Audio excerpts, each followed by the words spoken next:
Halo semuanya, perkenalkan nama saya Mikael dan Wiber Giovanno akan mempresentasikan tentang meningkatkan proses pengambilan keputusan. Yang pertama, pengambilan keputusan dan sistem informasi. Pengambilan keputusan dalam bisnis biasanya terbatas pada manajemen. Saat ini, para karyawan dengan tingkat rendah bertanggung jawab atas seberapa dari pengambilan keputusan tersebut. Sebagaimana sistem informasi akan membuat informasi menjadi tersedia bagi para karyawan yang tingkatannya lebih rendah di dalam bisnis. Tipe keputusan. Yang pertama, keputusan tidak terstruktur. Keputusan yang pengambil keputusan harus memberikan pertimbangan evaluasi dan wawasan untuk memecahkan permasalahan. Lalu yang kedua, keputusan terstruktur. Sifatnya berulang dan rutin serta melibatkan prosedur yang jelas dalam menanganinya, serta tidak perlu diperlakukan seakan-akan masih baru. Level senior eksekutif. Lalu yang ketiga, keputusan semi terstruktur. Keputusan semi terstruktur yang hanya sebagian masalahnya mempunyai jawaban yang jelas tersedia dengan prosedur yang disetujui bersama. Kebutuhan informasi bagi kelompok pengambilan keputusan yang utama dalam perusahaan sebagai berikut.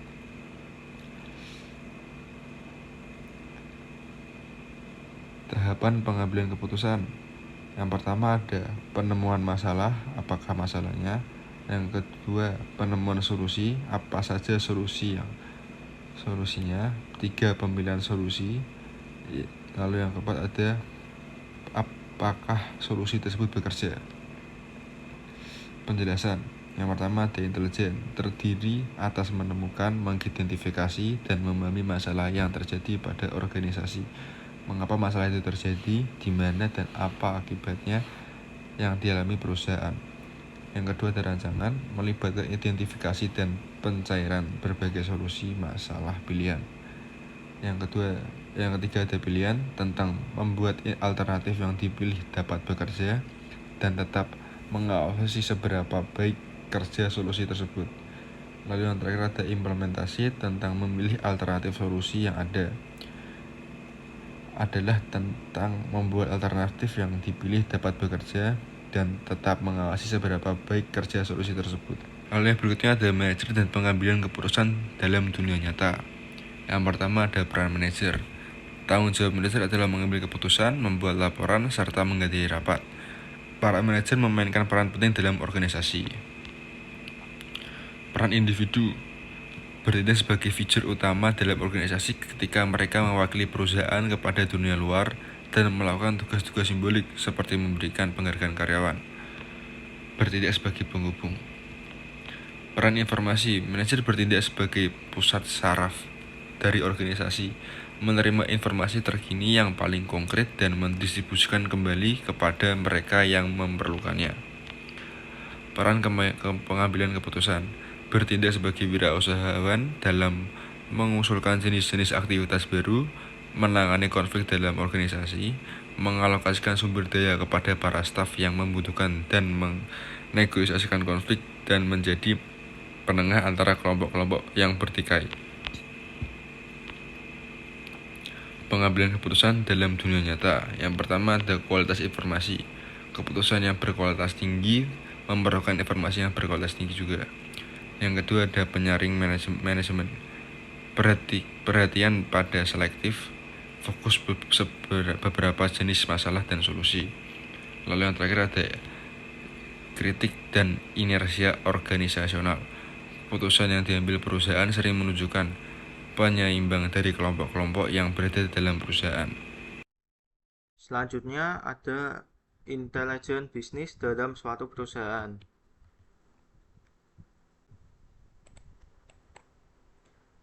Intelijen bisnis yaitu suatu istilah yang digunakan oleh para pemasok perangkat keras dan perangkat lunak, serta para konsultan teknologi informasi untuk menggambarkan infrastruktur bagi pergudangan dan juga mengintegrasikan, melaporkan, dan menganalisis data yang berasal dari lingkungan bisnis. Selanjutnya ada pemasok intelijen bisnis, ini ada dua. Yang pertama ada terdiri atas perangkat keras dan perangkat lunak yang terjual dengan baik, terutama oleh para pemasok sistem yang besar kepada perusahaan Fortune 500 yang sangat besar. Yang kedua ada menurut International Data Corporation, intelijen bisnis global dan pasar analitis adalah sebesar 354 miliar US dollar pada tahun 2012 dan diharapkan untuk mencapai 507 miliar US dollar pada tahun 2016.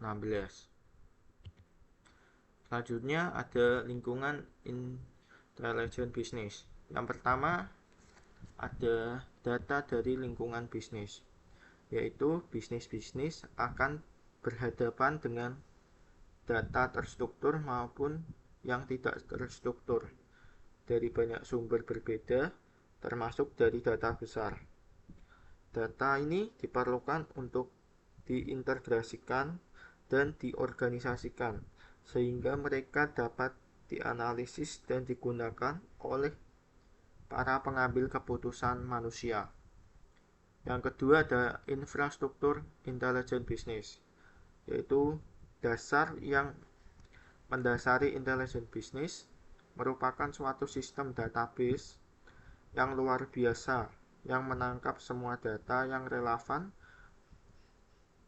untuk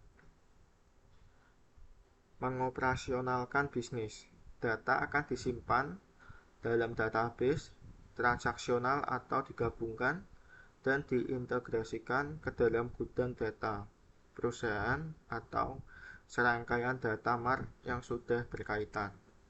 Dan selanjutnya ada seperangkat alat bantu analisis bisnis yang ketiga, yaitu seperangkat alat bantu perangkat lunak yang digunakan untuk menganalisis data dan menghasilkan laporan, memberikan tanggapan terhadap pertanyaan-pertanyaan yang diajukan oleh para manajer, dan menelusuri perkembangan dari bisnis dengan menggunakan indikator-indikator kunci dari kinerja.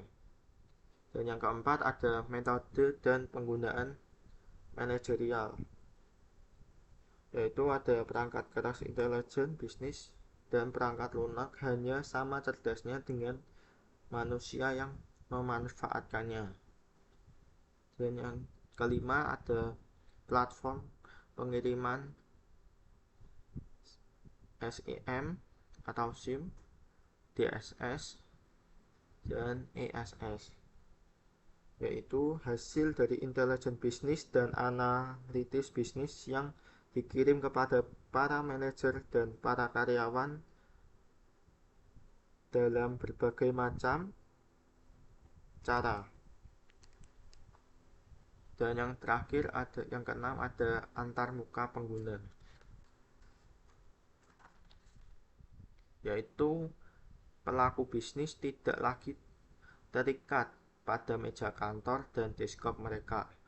Mereka seringkali belajar dengan lebih cepat dari representasi data secara visual daripada laporan kuno dengan kolom dan baris mengenai informasi. Nah, selanjutnya ada strategi manajemen untuk mengembangkan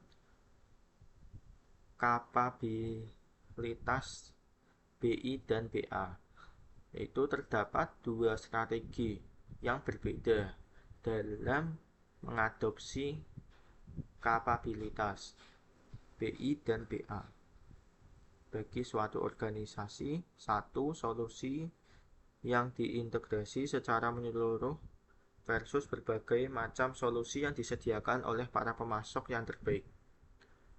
Perusahaan penghasil perangkat keras IMB, HP, dan sekarang Oracle, yang mana memiliki Sun Microsystem, yaitu ingin menjual kepada perusahaan Anda solusi dengan perangkat keras atau perangkat lunak yang terintegrasi, yang cenderung untuk menjalankan hanya pada perangkat keras mereka. Nah, ini dinamakan belanja satu tempat. Nah, selanjutnya ada Constituents Intelligent Business. Itu ada dukungan keputusan bagi manajemen operasional dan manajemen menengah. Yaitu ada manajemen operasional dan manajemen menengah pada umumnya dibebankan dengan monitor kinerja dari aspek-aspek yang penting atas bisnis, berkisar dari penghentian mesin dari divisi pabrik hingga penjualan harian atau bahkan per jam pada gerai makanan franchise, hingga lalu lintas harian pada situs web perusahaan. Sebagian besar keputusan-keputusan yang mereka ambil cukup terstruktur. Nah, selanjutnya juga ada dukungan bagi keputusan semi terstruktur. Ada beberapa manajer merupakan pengguna yang super dan para analitis bisnis yang tajam yang ingin menciptakan laporan-laporan mereka sendiri dan menggunakan analisis-analisis yang lebih canggih dan model-model untuk mencari pola dalam data, untuk merancang model alternatif, skenario bisnis, atau untuk menguji hipotesis-hipotesis tertentu. Sistem pendukung keputusan atau Decision Support System atau yang disebut DSS merupakan platform pengirim